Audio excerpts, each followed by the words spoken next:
दोस्तों नमस्कार। आज की इस वीडियो में हम 4-5 इंफॉर्मेशन को कवर कर रहे हैं जिसके ऊपर लेटेस्ट अपडेट आई है सेंट्रल गवर्नमेंट एम्प्लॉयज और पेंशनर्स के मुद्दों की, जो सीधे सीधे उनकी सैलरी और पेंशन से इफेक्टेड है। पॉइंट्स में है नोशनल इंक्रीमेंट्स के ऊपर लेटेस्ट डेवलपमेंट क्या है, दूसरा 5% एडिशनल पेंशन, इसके ऊपर लेटेस्ट डेवलपमेंट क्या है, उसके बाद 2 नए ECHS पॉलीक्लिनिक खुल रहे हैं, उसके ऊपर लेटेस्ट अपडेट क्या है। तो सबसे पहले शुरुआत करते हैं, जो 32वीं स्कोवा मीटिंग हुई थी उसमें कुछ अनरिजॉल्व्ड एजेंडा पॉइंट्स थे, उनको 33वीं स्कोवा मीटिंग में उठाया गया, जिसमें operationalisation of second CGHS wellness centre with posting of full sanctioned medical staff, इस मुद्दे को भी उठाया गया। और दूसरा जो सबसे important, enhancement of additional pension, इसमें पॉइंट्स को रखा गया था कि as per existing system additional pension is admissible after attaining the age of 80 years. It was suggested that after retirement at the age of 60 years additional 5% pension may be granted every 5 years which will lead to 20% after attaining the age of 80 years.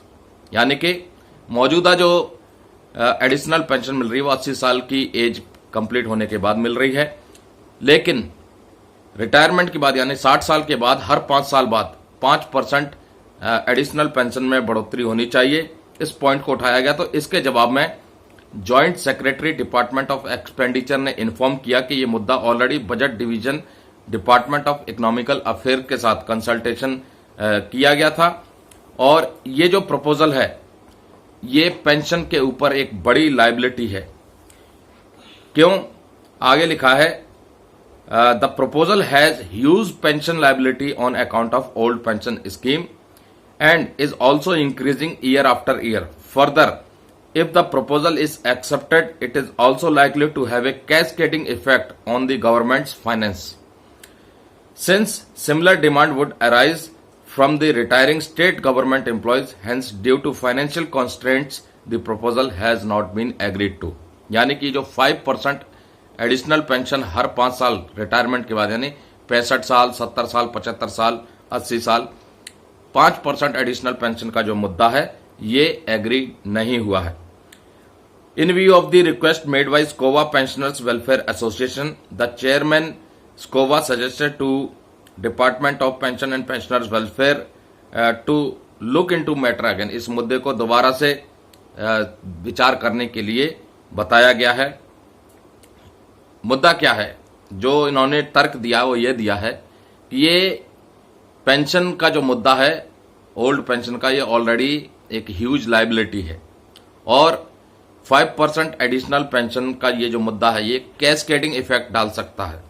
अगर centre में इसको लागू कर दिया तो state government employees भी, उनके pensioner जब वो रिटायर होंगे तो वो भी इस मुद्दे की मांग कर सकते हैं, जो कि एक बहुत बड़ा फाइनेंशियल बर्डन होगा, जिसकी वजह से कहीं ना कहीं सरकार पर वित्तीय बोझ एक भारी तौर पर आ सकता है, और इस प्रपोजल को नॉट एग्रीड कर दिया है फिलहाल। तो दूसरा है दोस्तों, नोशनल इंक्रीमेंट के ऊपर मांग रखी गई। स्कोवा मीटिंग जो हुई 33वीं, उसमें भी इस मुद्दे को उठाया गया कि नोशनल इंक्रीमेंट का मुद्दा अभी तक क्लियर नहीं हुआ है, इसको जल्द से जल्द क्लियर किया जाए और उन कर्मचारियों को दिया जाए, पेंशनर्स को दिया जाए जो 30 जून 31 दिसंबर को इंक्रीमेंट से ठीक एक दिन पहले 1 साल की सर्विस करने के बाद रिटायर हुए हैं। तो उनके लिए department of personal and training DOPT के जो रिप्रेजेंटेटिव थे, जॉइंट सेक्रेटरी, उन्होंने बताया कि अभी तक जो नोशनल इंक्रीमेंट मिल रहा है वो 2 कंडीशंस पे मिल रहा है। Government servant must be in service on the date of which the increment falls due. जिस दिन इंक्रीमेंट मिलता है उस दिन गवर्नमेंट सर्वेंट को सर्विस में होना चाहिए, और उसने पूरी 1 साल की सेटिस्फैक्ट्री सर्विस की होनी चाहिए विद गुड कंडक्ट के साथ, तब वो इंक्रीमेंट का हकदार है। उसके बाद उन्होंने सुप्रीम कोर्ट के ऑर्डर का भी जिक्र किया है, जिसमें उन्होंने बताया कि he further added that the demand for amending the existing rules provision governing annual increment is apparently based on the honourable supreme court's order dated 11 April 2023 in Civil Appeal number 2471 of 2023 SLP bracket में C number 6185/2020-/KPTCL versus CP Mundina Mani and others. ये जो court case हुआ था notional increment का या increment का, इसका भी जिक्र किया और आगे कहा DOPT रिप्रेजेंटेटिव यानी DOPT यानी department of expenditure and training, department of personal and training, DOPT representative also informed that the matter was examined in consultation with the nodal ministry/departments like Ministry of Department of Expenditure, Department of Legal Affairs. Further, LD Attorney General of India has also been consulted in the matter, and based on the advice received, efforts are being made to seek clarification from the Honorable Supreme Court on the relevant issues, including rule provisions which need elucidation. Further action as may be required in the wake of orders of Honorable Supreme Court can be taken on completion of this said exercise. दोस्तों आगे उन्होंने बताया notional increment वाले मामले पर consult किया गया था जो नोडल एजेंसियां थी उनके द्वारा, यानी department of expenditure, department of legal affairs, उसके बाद जो LD attorney general of India हैं उनसे भी इस मामले को कंसल्ट किया गया था और क्लैरिफिकेशन लिया जा रहा है रूल प्रोविजंस के ऊपर सुप्रीम कोर्ट से। जब ये एक्सरसाइज खत्म हो जाएगी उसके बाद फिर जो भी फैसला होगा नोशनल इंक्रीमेंट को लेकर के वो जारी किया जाएगा। उसके बाद दोस्तों एक और इंफॉर्मेशन है जो हिमाचल प्रदेश के पूर्व सैनिक हैं, खास करके ऊना जिले के और हमीरपुर जिले के, उनके लिए एक अच्छी खबर निकल के आई है। गवर्नमेंट का सैंक्शन हो रखा है 2 टाइप डी ECHS पॉलीक्लिनिक खोलने की। पहला जो टाइप डी ECHS पॉलीक्लिनिक खुलेगा वो खुलेगा भोरंज डिस्ट्रिक्ट हमीरपुर हिमाचल प्रदेश, और दूसरा टाइप डी गैजरेट डिस्ट्रिक्ट ऊना हिमाचल प्रदेश।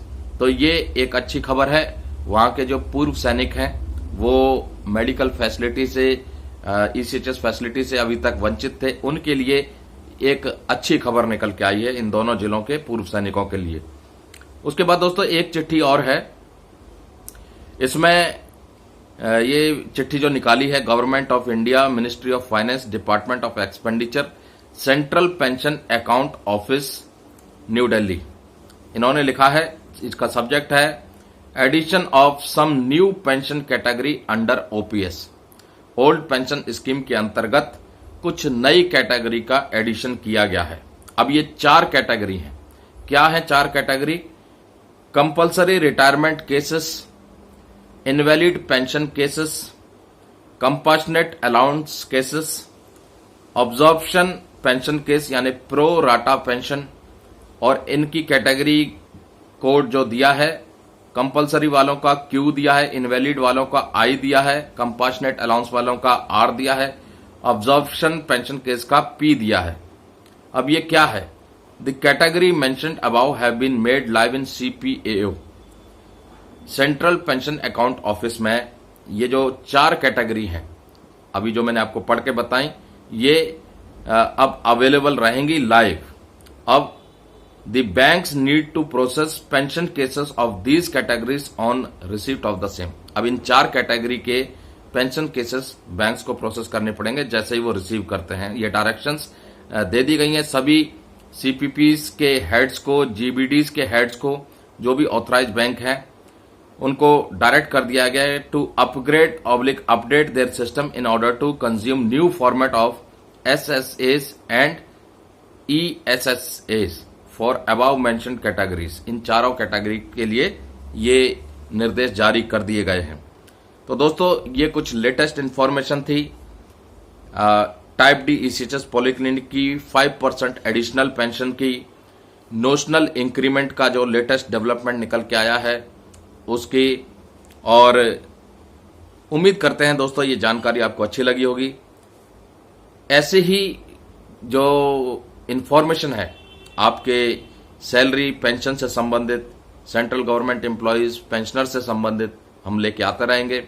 दोस्तों वीडियो अच्छी लगी हो, जानकारी अच्छी लगी हो तो कमेंट करके जरूर बताइएगा और लाइक जरूर कीजिएगा। अभी तक चैनल को सब्सक्राइब नहीं किया है तो सब्सक्राइब जरूर कीजिएगा। नमस्कार दोस्तों, जय हिंद, जय भारत दोस्तों।